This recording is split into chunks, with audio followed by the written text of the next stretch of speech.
اللہم صلی علی محمد وعلی آلہ وازواجہ واصحابہ اجمعین۔ آج کے انشاءاللہ ہمارا بیان موضوع پر مسح کرنے کے حوالے سے ہوگا۔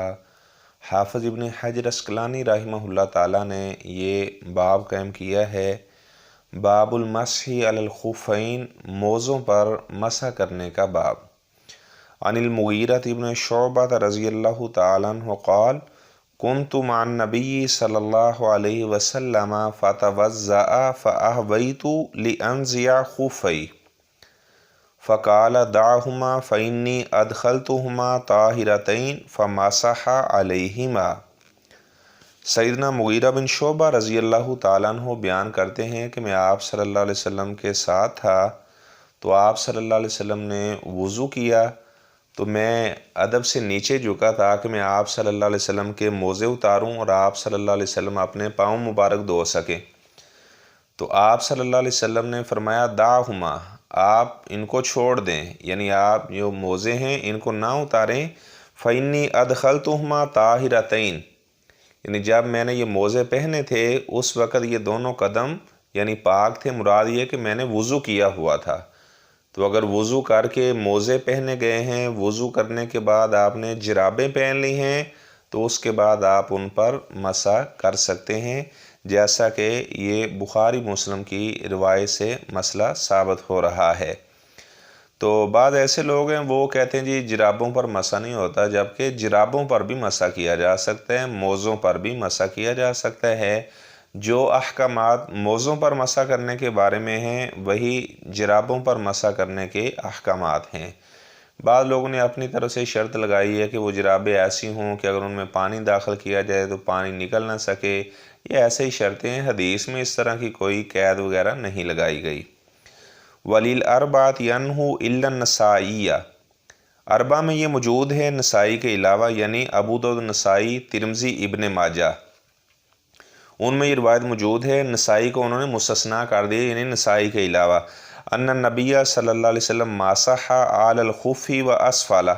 آپ صلی اللہ علیہ وسلم نے موزے کے اوپر والے حصے پر بھی مسح کیا اور نیچے والے حصے پر بھی مسح کیا، لیکن آگے فرماتے ہیں وفی اسنادہ ضعف، یہ جو روایت ہے یہ سند کے لحاظ سے ضعیف ہے۔ یعنی جب آپ نے موزوں پر مسح کرنا ہے یا جرابوں پر مسح کرنا ہے تو اس کے اوپر والے حصے پر ہی مسح کرنا ہے، نیچے والے حصے پر مسح وغیرہ نہیں کرنا۔ جس روایت میں اسفل نیچے کے یعنی الفاظ آئے ہیں کہ آپ صلی اللہ علیہ وسلم نے موزے کے اوپر والے حصے پر بھی مسح کیا، نیچے والے حصے پر بھی مسح کیا، وہ روایت سند کے اعتبار سے ضعیف ہے۔ وعن علی رضی اللہ تعالیٰ عنہ قال لو کان الدین بالراج لکان اسفل الخف اولا بالمسح من اعلی وقد رأیت رسول اللہ صلی اللہ علیہ وسلم یمسح علی ظاہر خفی، اخرجہ ابو داود باسناد حسن۔ سیدنا علی رضی اللہ تعالیٰ عنہ فرماتے ہیں آپ صلی اللہ، یہ حضرت علی رضی اللہ تعالیٰ عنہ نے یہ پہلے اپنے الفاظ درج کیے، اس کے بعد آگے روایت بیان کرتے ہیں، کہتے ہیں کہ اگر دین عقل کا نام ہوتا، اگر دین رائے کا نام ہوتا، تو فرماتے کہ جو موزے کا نیچے والا حصہ ہے وہ زیادہ حق رکھتا تھا کہ اس پر مسح کیا جائے، کیونکہ زیادہ احتمال اس بات کا ہے کہ نیچے والا جو حصہ ہے وہاں پر کوئی گندگی وغیرہ لگی ہو تو اس پر مسح کر لیا جائے تاکہ وہ صاف ہو جائے۔ تو فرماتے ہیں کہ اس طرح نہیں ہے، یعنی جو دین ہے یہ عقل رائے کا نام نہیں ہے، ہماری جو عقل ہے یہ وحی کے تابع ہے، وحی ہماری عقل کے تابع نہیں ہے۔ فرماتے ہیں میں نے آپ صلی اللہ علیہ وسلم کو دیکھا، آپ صلی اللہ علیہ وسلم موزوں کے اوپر والے حصے پر مسح کیا کرتے تھے۔ آپ صلی اللہ علیہ وسلم کو ہم نے دیکھنا ہے کہ آپ صلی اللہ علیہ وسلم نے یہ عمل کیا ہے یا نہیں کیا۔ یہ نہیں ہے کوئی انسان اپنی عقل کو مقدم کرنا شروع کر دے اور وہ اللہ تعالیٰ کی وحی میں غلطیاں نکالنا شروع ہو جائے اور کہے نہیں نہیں یہ اس کو میری عقل نہیں مانتی۔ اگر آپ نے اپنی عقل کو وحی پر مقدم کرنا ہے تو گویا کہ آپ شیطان کے بھائی ہیں، کیونکہ سب سے پہلا قیاس جس نے اپنی عقل کو وحی کے اوپر جس نے مقدم کیا وہ ابلیس ہے۔ یعنی جب آدم علیہ السلام کو اس نے سجدہ نہ کیا تو وہ قیاس کرنے لگا جی میں مٹی سے نہیں بنایا گیا، میں تو آگ سے بنایا گیا ہوں، آگ کا رتبہ جو ہے وہ مٹی سے زیادہ ہے، آگ کو جلایا جائے تو وہ نیچے سے اوپر کو جاتی ہے، مٹی کو پھینکا جائے تو اوپر سے نیچے کو آتی ہے، لہذا انا خیر من، میں آدم سے بہتر ہوں۔ یعنی واضح حکم کے مقابلے میں سب سے پہلے جس نے قیاس کیا وہ ابلیس تھا۔ تو بعض ایسے لوگ ہیں اللہ کی بات اور اس کے رسول صلی اللہ علیہ وسلم کی جب بات آ جاتی ہے اس کے باوجود بھی وہ قیاس کر رہے ہوتے ہیں، اپنی عقل کو وہ مقدم کر رہے ہوتے ہیں، جبکہ ہماری جو عقل ہے یہ اللہ تعالیٰ کی وحی کے تابع ہے، اللہ تعالیٰ کی وحی ہماری عقل کے تابع نہیں ہے۔ وان صفوان بن عسال رضی اللہ تعالیٰ عنہ قال کان النبی صلی اللہ علیہ وسلم یأمرنا اذا كنا سفرا الا ننزی خفافنا ثلاثة ایام ولیالیہن الا من جنابہ ولکن من غائط وبول ونوم اخرجہ النسائی والترمذی واللفظ له وابن خزیمہ وصححہ۔ صفوان بن عسال رضی اللہ تعالیٰ عنہ بیان کرتے ہیں، یہ معروف صحابی ہیں، انہوں نے آپ صلی اللہ علیہ وسلم کے ہمراہ 12 غزوات میں شرکت کی، کوفہ میں یہ رہنے والے تھے۔ تو انہوں نے عبداللہ بن مسعود رضی اللہ تعالیٰ عنہ سے بھی بعض روایات کو نقل کیا ہے۔ فرماتے ہیں کہ آپ صلی اللہ علیہ وسلم ہمیں حکم دیتے تھے جب ہم مسافر ہوں تو ہم اپنے موزے 3 دن اور ان کی راتیں نہ اتاریں۔ یعنی جو مسافر آدمی ہے اس کے لیے موزوں پر اور جرابوں پر جو مسح کرنے کی مدت ہے 3 دن اور ان کی راتیں ہیں۔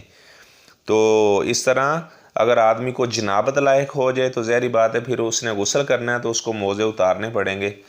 لیکن اگر کوئی آدمی سو گیا ہے یا اس نے بول و براز کیا ہے تب جو موزے پر مسح کیا ہے یعنی موزے کو تب اتارنے کی ضرورت نہیں ہے۔ یعنی انسان نے وضو کر کے موزے پہن لیے ہیں، اس کے بعد اپنا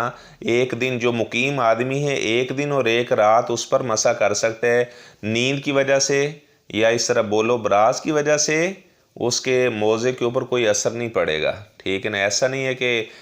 اسے موزہ اتارنا پڑے گا، اس نے اب پیشاب کر لیا ہے، ایسا نہیں ہے۔ تو 1 دن اور 1 رات وہ اس کے اوپر مسح کر سکتے ہیں۔ اس کی میں مزید وضاحت کر دیتا ہوں۔ مثال کے طور پر ابھی میرے پاس وقت ہوا ہے 10:30 بجے ہیں رات کے، تو کوئی آدمی اگر اب وضو کر کے یعنی موزے پہن لیتا ہے یا جرابے پہن لیتا ہے اور اس کا وضو جو ہے وہ 12 بجے تک اس کا وضو برقرار رہتا ہے، 12 بجے کے بعد وہ بول و براز کرتا ہے، تو کل وہ یعنی 10:30 بجے کا اعتبار نہیں کرنا، یعنی کل وہ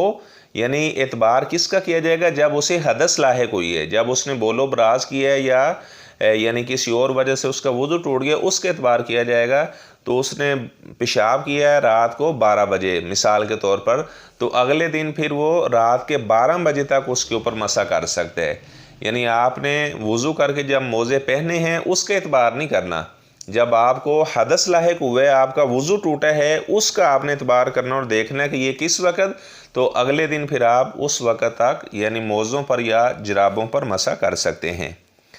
وعن علی رضی اللہ تعالیٰ عنہ قال جعل النبی صلی اللہ علیہ وسلم 3 ایام ولیالیہن للمسافر ویوما ولیلہ للمقیم یعنی فی المسح علی الخفین۔ سیدنا علی رضی اللہ تعالیٰ عنہ فرماتے ہیں آپ صلی اللہ علیہ وسلم نے 3 دن اور ان کی راتیں یہ مسافر کے لیے موزوں پر مسح کرنے کی مدت کو مقرر کیا، اور 1 دن اور 1 رات یہ مقیم آدمی کے لیے، اور میں اس کی وضاحت آپ کے سامنے کر چکا ہوں کہ 1 رات یا 1 دن کس طرح بنتا ہے۔ یعنی فی المسح علی الخفین، موزوں پر جو مسح کرنے کی مدت ہے مقیم آدمی 1 دن اور 1 رات تک وہ مسح کر سکتا ہے۔ تو میں نے بتایا کہ جب آپ نے موزے پہنے ہیں وضو کرنے کے بعد اس کا اعتبار نہیں کرنا، آپ کو جب حدث لاحق ہوا ہے آپ کا وضو ٹوٹا ہے اس کا آپ نے اعتبار کرنا ہے، اگلے دن پھر آپ اس وقت تک موزوں پر مسح کر سکتے ہیں۔ اور جو مسافر آدمی ہے 3 دن اور 3 راتیں یعنی موزوں پر یا جرابوں پر مسح کر سکتا ہے۔ وعن ثوبان رضی اللہ تعالیٰ عنہ قال بعث رسول اللہ صلی اللہ علیہ وسلم سریہ فآمرہم ان یمسحوا علی العصائب یعنی الامائم والتساخین یعنی الخفاف، رواہ احمد و ابو داود و صححہ الحاکم۔ ثوبان رضی اللہ تعالیٰ عنہ بیان کرتے ہیں یہ آپ صلی اللہ علیہ وسلم سے بہت زیادہ پیار کیا کرتے تھے، تو ایک دن کہنے لگے اللہ کے رسول صلی اللہ علیہ وسلم جب میں اپنے گھر جاتا ہوں تو آپ کی یاد آتی ہے فوراً میں مسجد نبوی میں آ جاتا ہوں، تو جنت کے اندر پتہ نہیں آپ کا دیدار مجھے ہوگا یا نہیں ہوگا۔ تو اللہ تبارک و تعالیٰ نے اس آیت کو نازل کیا، وَمَن يُطِعِ اللَّهَ وَالرَّسُولَ فَأُولَٰئِكَ مَعَ الَّذِينَ أَنْعَمَ اللَّهُ عَلَيْهِم مِّنَ النَّبِيِّينَ وَالصِّدِّيقِينَ وَالشُّهَدَاءِ وَالصَّالِحِينَ وَحَسُنَ أُولَٰئِكَ رَفِیقًا۔ فرمایا کہ صبحان کو قرآن کی آیت سنائیں کہ جو بھی اچھے عمل کرتا ہے، نیک عمل کرتا ہے، تو اسے پریشان ہونے کی ضرورت نہیں ہے۔ جنت میں اللہ تعالیٰ اس کو انبیاء کا ہی ساتھ عطا فرمائے گا۔ اللہ کے رسول صلی اللہ علیہ وسلم اگر سبحان کا دنیا میں آپ سے بڑا پیار ہے تو جنت کے اندر بھی سبحان آپ کا ساتھی بنے گا۔ سبحان کو بتائیں کہ اسے گھبرانے کی ضرورت نہیں ہے۔ سبحان رضی اللہ تعالیٰ عنہ فرماتے ہیں آپ صلی اللہ علیہ وسلم نے ایک سریہ بھیجا۔ سریہ اسے کہا جاتا ہے کہ مثلاً جو مغازی کی کتابیں ہیں، اگر انہوں نے لکھا ہے کہ جس غزوے میں یعنی جس جنگ میں آپ صلی اللہ علیہ وسلم نے شرکت کی ہے اس کو غزوہ کہا جاتا ہے، اور جس میں آپ صلی اللہ علیہ وسلم نے شرکت نہیں کی، کسی دستے کو آپ صلی اللہ علیہ وسلم نے روانہ کیا ہے تو اس کو سریہ کہا جاتا ہے۔ تو بعض ہمارے بھائی ایسے ہیں جن کا یہ عقیدہ کہ آپ صلی اللہ علیہ وسلم ہر جگہ پر حاضر ناظر ہیں، ہر جگہ پر آپ صلی اللہ علیہ وسلم موجود ہیں، دیکھ رہے ہیں۔ تو بات یہ ہے کہ یہ پھر تقسیم نہیں ہونی چاہیے، نہ غزوات کی سریہ کی تقسیم نہیں ہونی چاہیے، جبکہ جتنی سیرت کی کتابیں ہیں اس میں انہوں نے مورخین نے لکھا ہے کچھ غزوات ہیں، کچھ سریات ہیں۔ تو اگر آپ صلی اللہ علیہ وسلم ہر جنگ میں موجود تھے تو پھر سریات تو ہونا ہی نہیں چاہیے، ہر ایک کو غزوہ ہی کہا جانا چاہیے،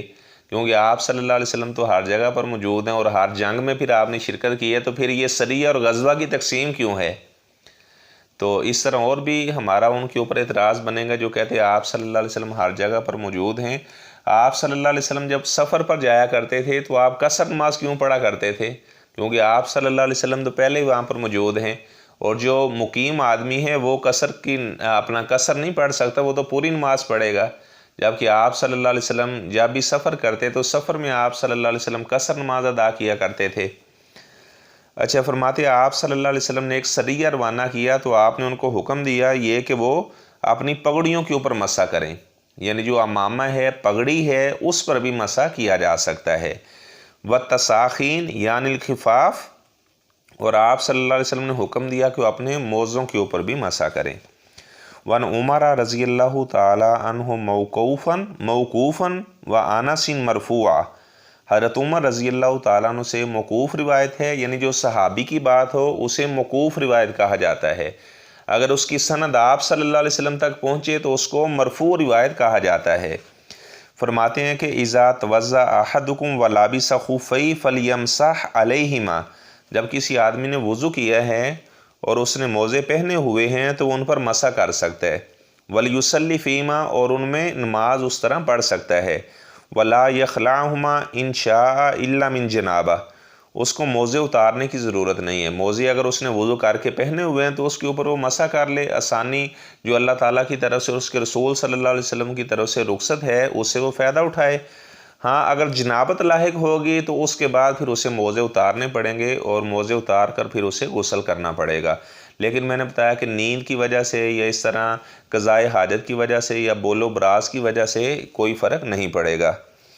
اخرجہ الدارقطنی، اس کو دارقطنی نے بیان کیا، امام حاکم نے، اور اس کو صحیح بھی قرار دیا ہے۔ وَنَبِي بکرۃ رضی اللہ تعالیٰ عنہ عن النبی صلی اللہ علیہ وسلم، ابو بکرہ رضی اللہ تعالیٰ عنہ بیان کرتے ہیں کہ آپ صلی اللہ علیہ وسلم نے انہ رخص للمسافر، آپ صلی اللہ علیہ وسلم نے مسافر کو رخصت دی، ثلاثۃ ایام ولیالیہن، 3 دن اور ان کی راتیں وہ موزوں پر مسح کر سکتا ہے۔ وللمقیم، اور مقیم کو آپ صلی اللہ علیہ وسلم نے رخصت دی، یومن ولیلہ، 1 دن اور 1 رات، یعنی وہ 1 دن اور 1 رات اپنے موزوں پر یا جرابوں پر مسح کر سکتا ہے۔ تو میں جرابوں کا اس لیے ذکر کر رہا ہوں کیونکہ جو احکامات موزوں کے ہیں وہی احکامات جرابوں کے ہیں۔ تو آپ صلی اللہ علیہ وسلم کے 20 سے زیادہ صحابہ کا عمل امام ابو داود سلیمان بن اشعث سجستانی رحمہ اللہ تعالیٰ نے سنن ابی داود میں درج کیا ہے، جو جرابوں پر مسح کیا کرتے تھے، اور ایک صحابی نے بھی ان کی مخالفت نہیں کی، یعنی جرابوں کے اوپر مسح کرنے کے اوپر صحابہ کا اجماع تھا۔ تو یہ ایسے لوگوں نے فرق بنا رکھا جی وہ جرابیں اتنی موٹی ہونی چاہیے، وہ سوتی جرابیں ہونی چاہیے، تو یہ آپ صلی اللہ علیہ وسلم نے تو یہ قید نہیں بیان کی کہ وہ جرابیں اس طرح کی ہوں تب ہی آپ ان کے اوپر مسح کر سکتے ہیں، وگرنہ آپ ان کے اوپر مسح نہیں کر سکتے۔ تو آخری روایت ہے اس باب کی، وان ابی ابن عمارہ رضی اللہ تعالیٰ عنہ انہ قال یا رسول اللہ صلی اللہ علیہ وسلم امسح علی الخفین، انہوں نے آپ صلی اللہ علیہ وسلم سے عرض کی، اللہ کے رسول صلی اللہ علیہ وسلم میں موزوں پر مسح کر سکتا ہوں؟ آپ نے فرمایا نعم کر سکتے ہیں بالکل۔ قال، اس نے کہا یوما، ایک دن؟ آپ نے فرمایا جی ہاں ایک دن۔ اس نے پھر سوال کیا وہ یومن، 2 دن بھی کر سکتا ہوں؟ فرمایا نعم 2 دن بھی آپ کر سکتے ہیں۔ پھر اس نے کہا 3 دن بھی کر سکتا ہوں؟ تو آپ نے فرمایا نعم 3 دن بھی کر سکتے ہو، وما شئت، جتنی مدت آپ چاہیں آپ کر سکتے ہیں۔ لیکن میں نے بتایا کہ پیچھے صحیح روایات میں جو مسئلہ مذکور ہوا ہے اس میں یہی ہے کہ اگر مسافر آدمی ہے تو 3 دن اور ان کی راتیں، اور جو مقیم آدمی ہے 1 دن اور 1 رات موزے پر مسح کر سکتا ہے، جرابوں پر مسح کر سکتا ہے۔ یہ اس کی مدت آپ صلی اللہ علیہ وسلم نے مقرر کی ہے، معین کی ہے۔ تو اب اس روایت میں آیا کہ جتنی دیر بھی آپ چاہیں آپ موزوں پر مسح کریں، آپ نے پہن لیے ہیں تو 1 دن 2 دن جتنی مدت آپ چاہیں تو اس پر آپ مسح کریں۔ تو یہ روایت جو ہے سنن ابی داؤد کی ہے، لیکن صحیح احادیث کے خلاف ہے۔ اور آگے فرماتے ہیں وَلَيْسَ بِالْقَوِيّ، یہ جو روایت ہے یہ قوی نہیں ہے، یہ روایت سند کے اعتبار سے ضعیف ہے، اس لیے کیونکہ احادیث میں اس بات کا ذکر آ چکا ہے کہ جو مقیم آدمی 1 دن اور 1 رات اپنے موضوع پر مسح کر سکتا ہے، اور جو مسافر آدمی ہے 3 دن اور ان کی راتیں وہ اپنے موضوع پر یا جرابوں پر مسح کر سکتا ہے۔ اللہ تبارک و تعالی ہمیں شریعت کے تمام مسائل سمجھ کر دوسروں کو بھی بتانے کی توفیق عطا فرمائے۔ السلام علیکم ورحمۃ اللہ وبرکاتہ۔